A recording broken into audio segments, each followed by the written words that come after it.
देवाची लाट आहे ना कोणाची लाट आहे ना काही आहे. लाटी होत्या तेव्हा तुम्ही पडलात आणि लाट नसून तुम्ही आलात. या जनतेच्या बद्दलची भावना तुमच्या मनात इतकी वाईट आणि तिरस्काराची नसली पाहिजे. जनता म्हणते आमच्यावरती अन्याय होतोय, मग तुम्ही चौकशा करायला पाहिजे त्या नावाच्या, त्यांना 6 आरोपी केलं पाहिजे. इतका वास सुटलाय त्याचा, त्या नावाचा.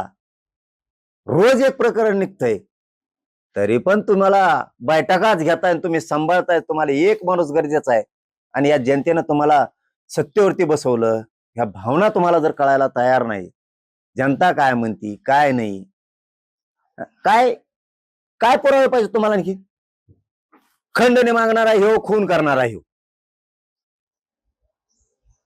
खंडणीचे पैसे गोड लागतात त्या मुंडेला, पैसे गोड लागतात, गाड्या फिरायला गोड लागतात, विमान हेलिकॉप्टर फिरायला गोड लागतात. त्या टायमाला सगळं गोड लागत होत. आरोपी फरार आहेत. कोणत्या तरी बड्या नेत्याला फोन केला, बडा नेता कोण हे जनता सांगते, मीडिया सांगते, रेकॉर्ड सांगतोय, तरी तुम्ही अटक करत नाही. आरोपी फरार आहे. किती सोपं आहे ना, आरोपी फरार आहे त्याला पकडत नाहीत. उघड उघड आहे ना. लोक काही केले का? जे आरोपी फरार होते खुनाच टायमाला त्यांना कोणतरी सांभाळलंय, ते आरोपी नाही आहेत. त्या कोणत्याने मोबाईल फेकून दिलाय, कोणाचा बी चाट्याने द्या, ते सापडत नाही. हे पुरावे नष्ट नाही करणं म्हणतात, त्याला काय म्हणतात? आरोपी सोडून देणार आहेत तुम्ही आरोपी सोडून देणार आहेत. त्याविषयी कळून तुम्हाला जनता काय असते. घेऊन बसता मांडीला मांडी लावून.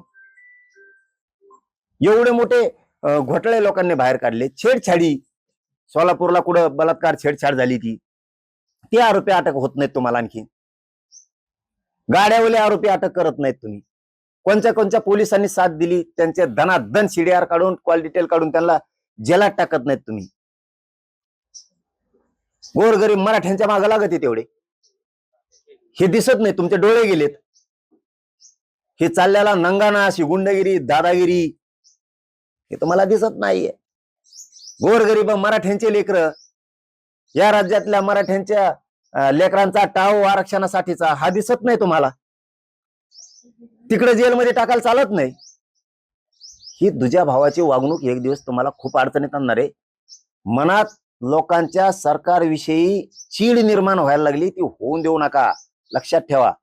आता बहाणेबाजी बंद करा. आरोपी एक सुटू देऊ नका. आहे ते धरा. कोण बडा नेता आहे त्याचं नाव काढा परदेशी बाहेर. उज्ज्वल निकम साहेबाची नियुक्ती करा. नुसते लोकांना गोड गोड बोलू नका. लोकांना सगळं करताय, तुम्ही फसवायला लागलात. संयमाला काहीतरी सीमा असती आणि आमचा संयम सुटू देऊ नका. आरक्षणाबद्दल पण आणि संतोष भाई देशमुखांच्या संदर्भात पण, सोमनाथ सूर्यवंशी यांच्या संदर्भात पण आणि वाकोडे बाबांच्या संदर्भात पण लक्षात असू द्या. महादेव मुंडेंच्या पत्नी एसपींना भेटल्या, त्यांना सुद्धा न्याय भेटत नाही. त्यांनी आता उपोषणाचा इशारा दिलेला आहे. काय म्हणा, गरज पडली तर तुम्ही त्यांच्या पाठीशी राहणार? का नाही राहणार? त्यांना जर आपली आवश्यकता असेल, त्यांना जर सहकार्याची गरज आहे, आपण का नाही राहणार? 100% राहणार. पण भाऊजईला धनंजय मुंडेच्या वेळ ही येऊ नये उपोषणाला बसायची. तिच्या नवऱ्याचा खून कुणी केलाय हे जाहीर व्हायला पाहिजे. जरी तो टोळीचे कार्यकर्ते असले तरी तो जेलला टाकले पाहिजे. तो टोळीचे कार्यकर्ते ती येतोय टोळी. मराठ्याच्या विरोधात कोणी बोललं त्याच्याकडून होती. तो धनंजय मुंडे एवढं ध्यानात ठेव,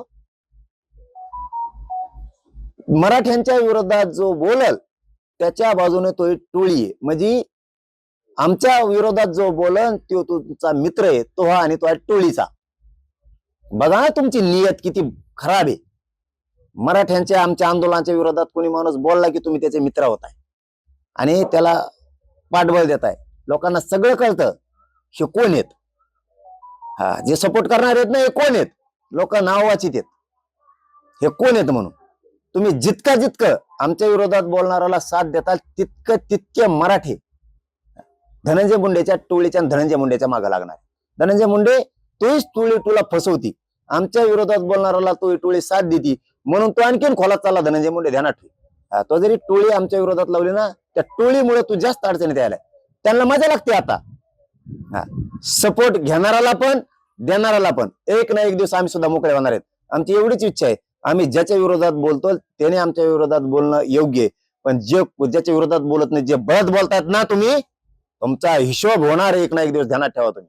फक्त आता आम्ही आंदोलनात येत, त्यामुळे तुमचं सहन करतो. 100% त्यांच्या पाठीशी उभा राहणार. त्यांना जर मदतीची सहकार्याची आवश्यकता असेल तर 100% उभा राहणार. ते नाही दिसणार त्यांना. त्या 2-2 तास बैठका काय घेते, ते सगळ्या दुनियाचे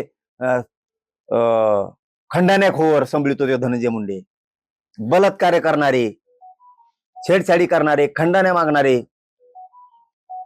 स्वतःच्याच भाऊजेला आता वेळ आली उपोषणला बसायची, महादेव मुंडेंची बायको. स्वतःच्याच भाऊजेला वेळ आली आता, स्वतःचा नवरा मरून सुद्धा.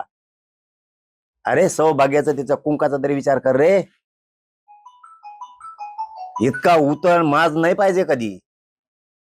सरकार त्यांचं बैठक घेतं, ते कचा असेल लगेच चौकशा नाही लावणार का? ते महादेव मुंडे पासून जेवढे ते खून झालेत, ते आंधळेंपर्यंत, त्याच्यानंतर तो गीतेंपर्यंत, हे गीते आता महादेव गीते कोणीतरी मध्ये जेलमध्ये, सरकारने फटदिशी यासाठी नेमायला पाहिजे.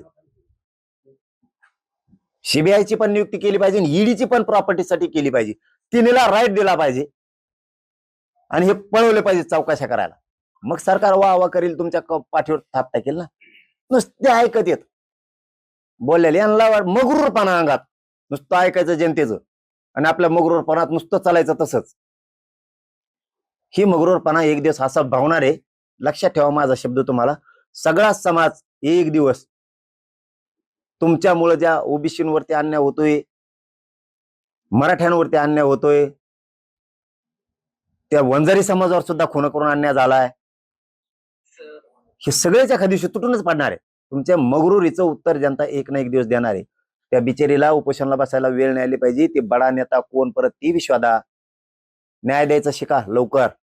दम्मादमान देऊ नका. जनतेत रोष झालाय, तुमच्यात तिरस्कार आहे. मुख्यमंत्री त्यांच्यात गोरगरिबांविषयी तिरस्कार आहे. त्याला आता तुम्हाला बदलच करायचा नाही, त्याला काय करू शकत नाहीत लोक. पण तिरस्काराची भावना सोडून द्या आणि गोरगरिबांचे काम करा. कारण लाट नसून या लोकांनी तुम्हाला त्या सत्तेवर बसवलंय.